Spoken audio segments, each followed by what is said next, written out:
Hello guys, कैसे हैं आप सब। एक बार फिर से स्वागत है आपका अपने यूट्यूब चैनल एनी एग्ज़ाम में। गाइस, ये चंडीगढ़ हाउसिंग बोर्ड क्लर्क की जो वैकेंसी है 2022 उसके लिए मिनी मॉक टेस्ट पार्ट 2 है। तो इस वीडियो के अंत तक ज़रूर देखिएगा। और जो स्टूडेंट्स या जो कैंडिडेट्स हमारे चैनल पर नए हैं वो चैनल को सब्सक्राइब कर लें और बेल आइकन पे प्रेस कर दें ताकि आपको हमारे ये मिनी मॉक टेस्ट की जो नोटिफिकेशन है वो डेली टू डेली मिलती रहे। तो इस वाले मॉक टेस्ट में, ये सेकंड मॉक टेस्ट है। आपको पता है कि हम मिनी मॉक टेस्ट में GK, last mini mock test में हमने जीके किया था, रीजनिंग करी थी, मैथ किया था और कंप्यूटर एफिशिएंसी के 5 क्वेश्चंस देखे थे।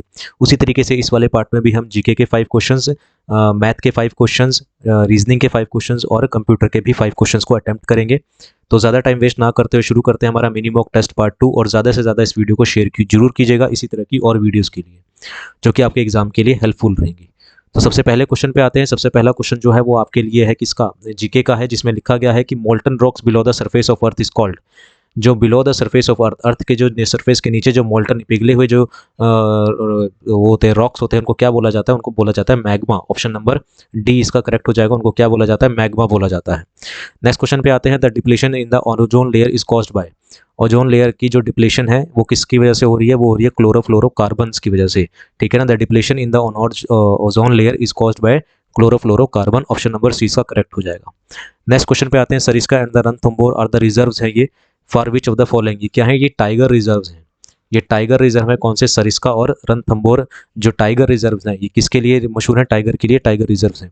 ऑप्शन नंबर सी इसका करेक्ट हो जाएगा। नेक्स्ट क्वेश्चन पे आते हैं।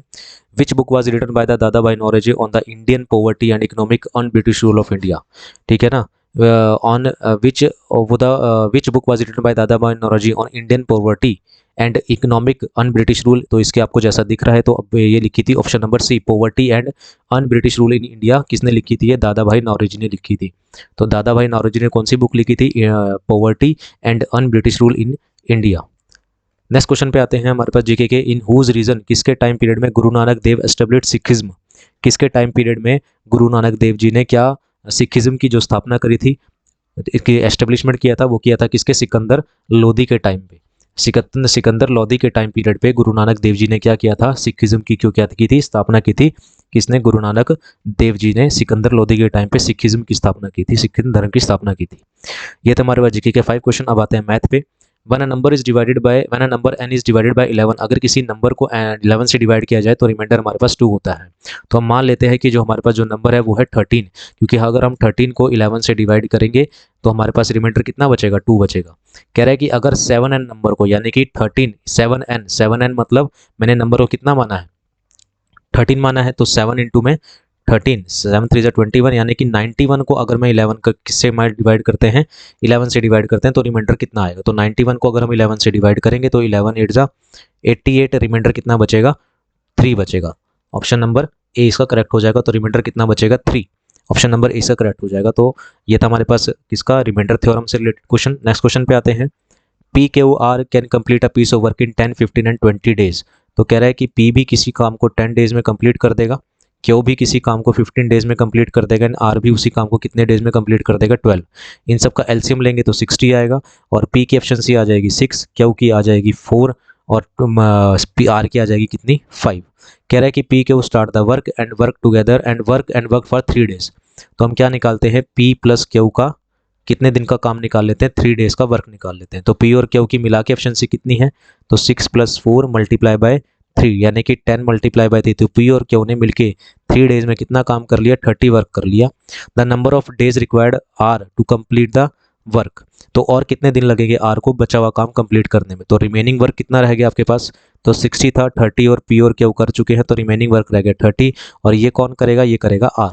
तो हम क्या निकालेंगे? आर का टाइम निकाल लेंगे। टाइम का फॉर्मूला आपको पता है, वर्क अपॉन एफिशिएंसी होता है। वर्क कितना करेगा? ये 30, एफिशिएंसी कितनी? 5, तो टाइम कितना लग जाएगा? 6 डेज। ऑप्शन नंबर डी इसका करेक्ट हो जाएगा। तो आर को बचा हुआ काम करने में, कंप्लीट करने में कितना टाइम लग जाएगा? 6 डेज लग जाएंगे। नेक्स्ट क्वेश्चन पे आते हैं। a minus B is equal to 5 होना चाहिए और ए बी की वैल्यू कितनी होनी चाहिए? 36। Then a raise to power 4 minus B raise to power 4 आपको बताना है क्या होगा। तो आपको पता है कि a माइनस बी की जो वैल्यू है वो 5 होनी चाहिए और ए बी की वैल्यू कितनी होनी चाहिए, 36 होनी चाहिए। तो आपको पता है कि दो ही नंबर ऐसे हैं जिनको मल्टीप्लाई करके क्या आता है, 36 आता है और माइनस करके 5 आता है। तो ए की वैल्यू हमने 9 मान ली और बी की वैल्यू हमने क्या मान ली, 4 मान ली, क्योंकि 9 माइनस 4 करेंगे तो 5 आएगा और 9 4 36 भी होता है। तो यहाँ पर हम क्या करेंगे, 9 की पावर 4 माइनस, ठीक है ना, बी की वैल्यू कितनी है 4, 4 की पावर कितना 4 हो जाएगा। तो यानी कि ये 9 की पावर 4 आपको निकालना पड़ेगा। तो 9 की पावर 4 होता है हमारे पास, यानी कि 81 का स्क्वायर हम कह सकते हैं। तो 81 का स्क्वायर निकालने के लिए तरीका हमें पता है। तो ये आ जाएगा हमारे पास 16 और 8 का स्क्वायर होता है 64, 0 1, 16 का हम यहाँ लिखेंगे। तो ये आपके हमारे पास आ जाएगा 64 6561। तो 9 की पावर जो 4 होता है वो होता है 6561, ठीक है। माइनस में 4 का यानी कि 16 का स्क्वायर कितना होता है, 256 होता है। तो 6561 में से हम क्या करेंगे, 256 को माइनस कर देंगे। यहाँ आ जाएगा 5 0, यहाँ पर आ जाएगा 3 और 6 6035 36305। ऑप्शन नंबर ए इसका क्या हो जाएगा, करेक्ट हो जाएगा। इसको सॉल्व करोगे तो 6305 आ जाएगा। तो ये हमें पता था कि दो ही नंबर ऐसे हैं जिनका डिफरेंस क्या होता है, 5 होता है और जिनको मल्टीप्लाई करके 36 आता है। तो आपकी वैल्यू हमने यहाँ पुट करी और आपका आंसर कितना आ जाएगा, 6305, option number A. Next question पे आते हैं। Mohit sold 20% watch 20% below the cost price, had he sold for 30 more he would have profit of 10%, then original selling price आपको बताना है क्या होगा। तो पहले मोहित ने कितने रुपए में सोल्ड करी थी, 20% बिलो द कॉस्ट प्राइस। तो हमने मान लिया कि लेट सीपी हमने मान ली कितनी थी, 100% थी। तो 100% की चीज़ उसने कितने में बेची थी, 80% में। कह रहा है कि अगर वो 430 मोर ज़्यादा में बेचता तो प्रॉफिट कितने का होता, 10% का। मतलब वो कितने में बेचता, 110% में। तो यहाँ कितने ज़्यादा में बेच रहा है, 30% ज़्यादा में बेच रहा है। तो हम कह सकते हैं कि 30% की वैल्यू किसके इक्वल है, 432 के। 1% की वैल्यू जो इक्वल होगी वो किसके इक्वल होगी, 432 डिवाइड बाई 30। और हम क्या करेंगे, original selling price, original selling price कितना है, 80%। तो 80% की हम क्या करेंगे, वैल्यू निकाल देंगे। तो 432 डिवाइड बाई 30 मल्टीप्लाई बाई कितना, 80।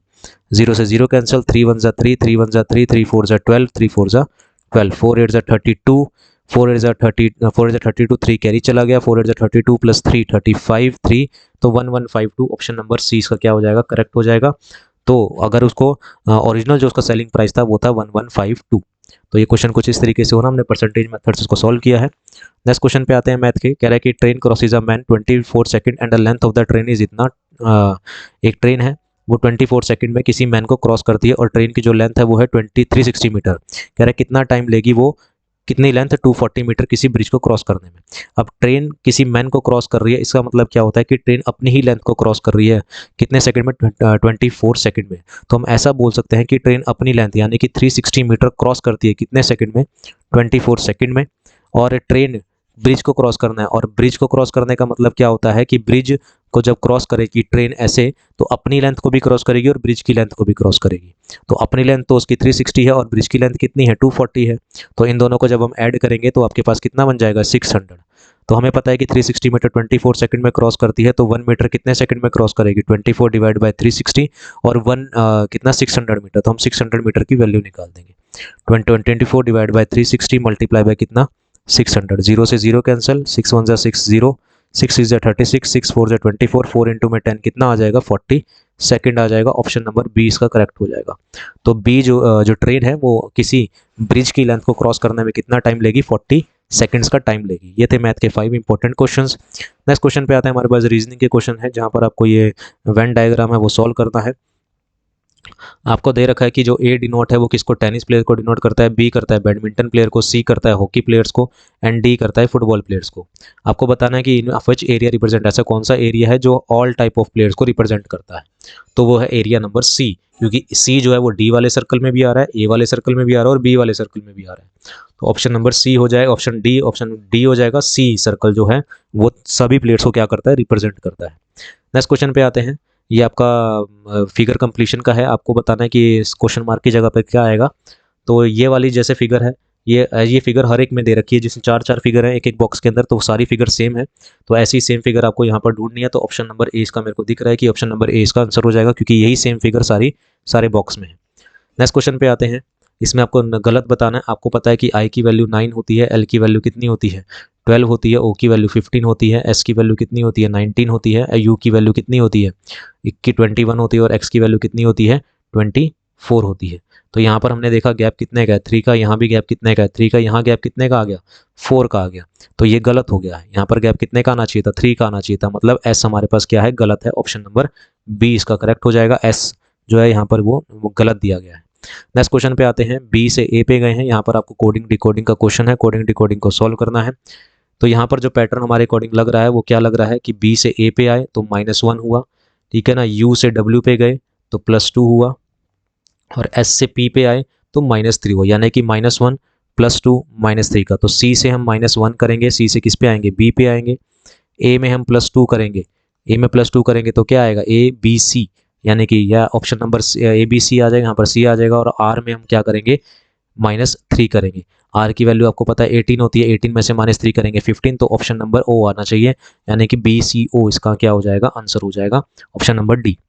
नेक्स्ट क्वेश्चन पे आते हैं, यहाँ पर आपको बताना है कि ये कटिंग फिगर का है, इसको जब आप ओपन करेंगे तो कैसी फिगर आपको दिखाई देगी।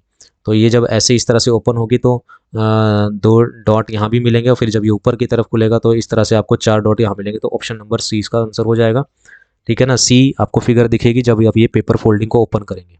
तो ये थे रीजनिंग के 5 इंपॉर्टेंट क्वेश्चन। अब आते हैं कंप्यूटर के।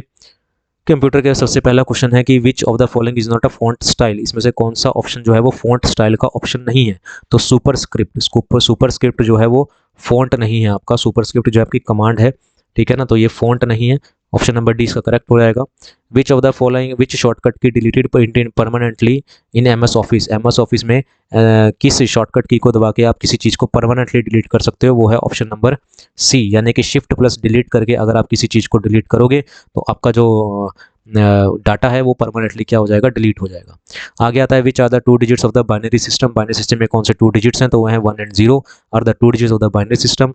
नेक्स्ट के बाद आते हैं a collection of unprocessed item is known as, unprocessed item की जो कलेक्शन होती है उसे क्या बोला जाता है, उसे हम बोलते हैं डाटा।